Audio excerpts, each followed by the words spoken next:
السلام علیکم۔ Asia 41 news کے ساتھ میں ہوں آپ کی میزبان آمنہ عباس۔ خبر شامل کرتے ہیں جھنگ سے۔ ہمارے بیورو چیف رانا محمد شاہد کے مطابق ڈپٹی کمشنر عبداللہ خرم نیازی کا شہر میں تجاوزات کے خاتمے کے لیے ایم سی آفیسران کو احکامات جاری۔ شاہراہوں اور بازاروں سے تجاوزات کو ختم کیا جائے۔ دکانداروں کو تنبیہ کریں کہ وہ اپنا سامان دکانوں کے اندر رکھیں۔ خلاف ورزی کرنے والے دکانداروں کے خلاف کارروائی عمل میں لائی جائے۔ میونسپل کمیٹی کے عملہ نے تجاوزات کے خلاف آپریشن کا آغاز کر دیا۔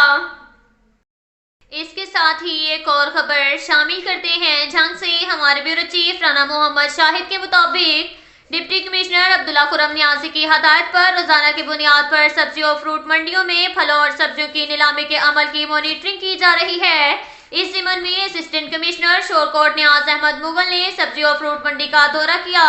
عملہ مارکیٹ کمیٹی بھی ہمراہ موجود تھا۔ انہوں نے مارکیٹ کمیٹی کے آفیسران اور عملہ کو نیلامی کے عمل کی باقاعدگی سے مانیٹرنگ کرنے کی بھی ہدایت کی اور ان کو واضح کیا کہ نیلامی کا عمل شفاف اور طے شدہ طریقے کے مطابق ہونا چاہیے۔ دکانداروں کے پاس سرکاری ریٹ لسٹ موجود ہوں اور اس کے مطابق سبزی اور پھلوں کی فروخت کو یقینی بنایا جائے۔ اس کے ساتھ ہی ایک اور خبر شامل کرتے ہیں جھنگ سے۔ ہمارے بیورو چیف رانا محمد شاہد کے مطابق ڈپٹی کمشنر عبداللہ خرم نیازی نے شوگر میل سے کاشتکاروں کو پیمنٹ کی ادائیگی کے بارے میں جائزہ لیا۔ ڈیو انڈسٹریز کے شوگر میل سے پیمنٹ کی ادائیگی کے بارے میں بریفنگ۔ گزشتہ 24 گھنٹوں میں ضلع کی 5 شوگر میلز نے کاشتکاروں کو 458 ملین سے زائد کی ادائیگی کی ہے۔ حکومتی پالیسی کے مطابق کاشتکاروں کو شوگر میل سے ادائیگی کو وقت پر یقینی بنایا جائے گا۔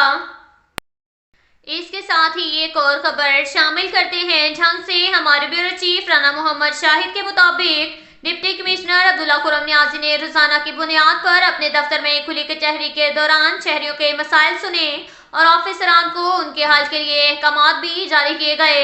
کھلی کچہری میں سماعت کی گئی۔ گزشتہ روز کی درخواستوں کے بارے میں متعلقہ آفیسران سے دریافت کیا گیا۔ ڈپٹی کمشنر نے کھلی کچہری میں موجود آفیسران و عملہ کو ہدایت کی کہ کسی بھی سائل کی درخواست التوا کا شکار نہیں ہونی چاہیے۔ اس کو فوری حل کر کے اگلے روز رپورٹ پیش کی جائے۔ ان کا کہنا تھا کہ عوام کے مسائل کو ترجیحی بنیادوں پر حل کیا جا رہا ہے۔ شہری شکایت کی صورت میں صبح 9 بجے سے 11 بجے تک آفس میں تشریف لائیں۔ اس کے ساتھ ہی ایک اور خبر شامل کرتے ہیں جھنگ سے۔ ہمارے بیورو چیف رانا محمد شاہد کے مطابق ڈپٹی کمشنر عبداللہ خرم نیازی کی ہدایات پر صاف ستھرا جھنگ مہم کے حوالے سے کام جاری ہے۔ مین شاہراہوں اور گلی محلے میں صفائی ستھرائی کا کام بھرپور طریقے سے جاری ہے۔ چیف آفیسر ایم سی کو ہدایات جاری کی گئی کہ صفائی عملہ کے ہمراہ خود فیلڈ میں موجود رہیں۔ ڈپٹی کمشنر نے علی الصبح جاری صفائی مہم کے کام کا جائزہ لینے کے لیے شہر کے مختلف مقامات کا دورہ کیا۔ اسسٹنٹ کمشنر جھنگ زہیب احمد انجم، چیف آفیسر ایم سی اور ضلع کونسل بھی ہمراہ تھے۔ فیلڈ سٹاف کی حاضری کو بھی چیک کیا۔ ایم سی کے سٹاف کو صفائی کے بارے میں ضروری ہدایات جاری کی گئیں۔ ڈپٹی کمشنر نے ایم سی آفیسران کو احکامات جاری کیے کہ عوام کی صفائی کے حوالے سے شکایات کا بروقت ازالہ کیا جائے۔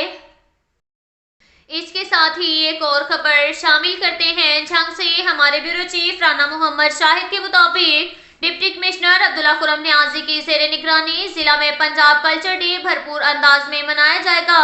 پنجاب کلچر ڈے کے حوالے سے پنجاب اور ضلع جھنگ کی ثقافت کو اجاگر کرنے کے لیے رنگا رنگ پروگرامز کا انعقاد ہوگا۔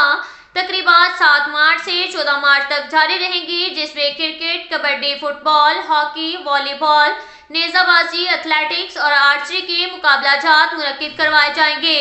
اس کے علاوہ گھوڑا ڈانس، نیزہ بازی، پھولوں کی نمائش، محفل مشاعرہ، اسکولوں اور کالجز میں مختلف نوعیت کے نمائشی مقابلہ جات، Meena Bazaar, food festival, musical night, لکی رانی سرکس کا انعقاد ہوگا۔ ڈپٹی کمشنر نے اس حوالے سے تمام متعلقہ محکموں کے آفیسران کو تیاریوں کا ٹاسک سونپ دیا۔ اس کے ساتھ ہی ایک اور خبر شامل کرتے ہیں جھنگ سے۔ ہمارے بیورو چیف رانا محمد شاہد کے مطابق روٹری کلب، فلور ملز ایسوسی ایشن، پیٹرول پمپس ایسوسی ایشن، انجمن تاجران، شادی ہالز ایسوسی ایشن، پرائیویٹ اسکول جھنگ کی طرف سے زلزلہ زدگان کے لیے 62 لاکھ روپے عطیہ کے چیک وصول ہوئے ہیں۔ جھنگ کے غیور شہریوں نے ترکی اور شام کے متاثرین کی امداد کے لیے حکومت و انتظامیہ کی کال پر جوش و خروش سے لبیک کہا، جس پر ان کے شکر گزار ہیں۔ اب تک کے لیے اتنا ہی کافی ہے۔ ملتے ہیں اگلے بلیٹن میں، ہمارے ساتھ رہیے گا۔ اللہ حافظ۔